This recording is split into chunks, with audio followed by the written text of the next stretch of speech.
So, which picture do you prefer? Picture A or picture B? One of them was snapped with the Google Pixel 3, the other with the Samsung Galaxy S9 Plus. Which is which will be revealed a little bit later.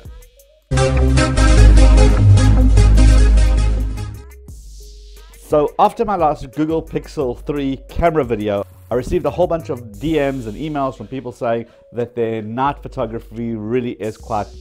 So tonight I'm going to go out into this cold freezing weather with my Google Pixel 3 and the Samsung S9 Plus. Let's take some shots and compare the night shots to each other.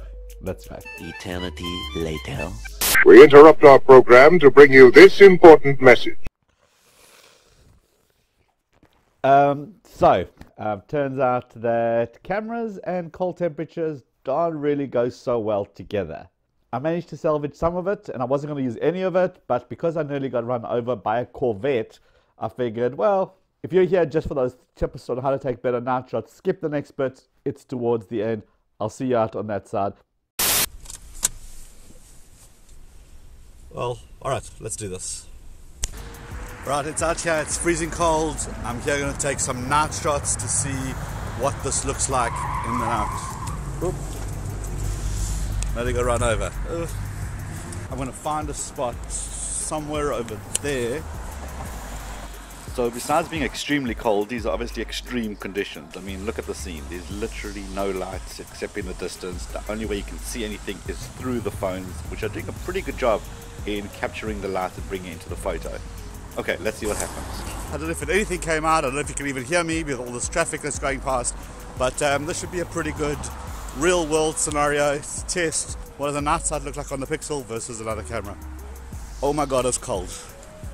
So here are the results. Now, to be honest, I'm impressed with the S9 Plus. I really thought going into this that the Google Pixel 3 night sight will really be way better than the S9 Plus, but it turns out that the S9 Plus does a fairly good job. So let's look at this picture even closer. You can see that the sky is better defined. You can see that the reflections in the water with the trees are more visible. You can see that the shadows and the tree is better defined on the Pixel 3.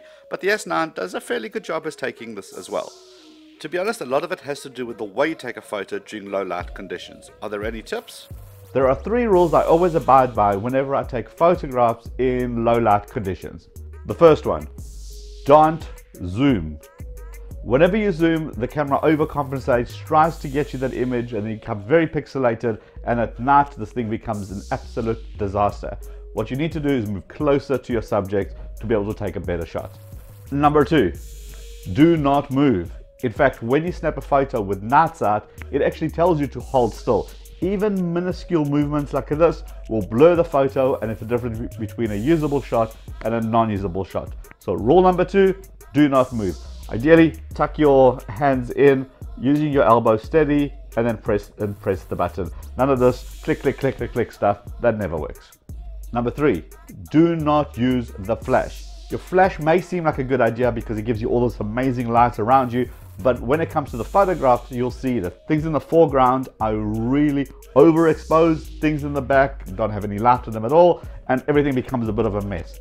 What you should do is use things like lights from a building, lights from a window, lights from a street light. In fact, somebody else's flashlight on their mobile phone shining on your subject actually makes a world of a difference. If you haven't yet, go check out the video about the 35 tips you need to know for your Google Pixel phone. Smash that subscribe button, which is the head beneath me here. And don't forget to give the video a thumbs up if you like this kind of content. It really helps the channel a lot. Thank you for watching, and I'll see you on the next episode of Talking Tech with a Techie Guy, because that's tech simple. Cheers for now.